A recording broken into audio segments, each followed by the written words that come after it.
একটা আছে রাতের নখ কাটা ঠিক না, শুনছেন আপনারা? ভাঙা আয়না মুখ দেখা ঠিক না, ভাঙা প্লেটে খানা খাওয়া ঠিক না, রাতের বেলায় বা প্লেটের পানি বাহিরে ফেলানো ঠিক না।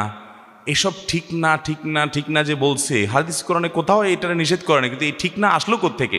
আমি চিন্তা করে মাঝে মধ্যে এটার উত্তর পাই। আমার কাছে মনে হয়, আমার ভেতর থেকে উত্তর আসে এটা, যে মনে হয় কোনো সময় মুরব্বীরা মনে করছে রাতের বেলায় পোলাপান নখ কাটতে গিয়ে অন্ধকারের মধ্যে আগে যোগে আপনার বিদ্যুৎ ছিল না, আপনার হারিকেন মোমবাতি বা চেরাগের লাইটে, নিবু নিবু লাইটে নখ কাটতে গিয়ে আঙ্গুল কেটে ফেলতে পারে পোলাপান, এই জন্য মাসালা বাহির করছে রাতে নখ কাটা ঠিক না।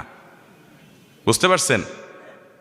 তারপরে যায় আপনার রাতে যদি পানি ফেলেতে যায়, তো এখন তো আর ফকফকা লাইট তখন ছিল না, অন্ধকার ছিল সব, দেখা গেল কেউ আসতেছে তার গায়ে পানি পড়তে পারে, এই জন্য একটা মাসালা বাইর করে দিল যে রাতে পানি ফেলানো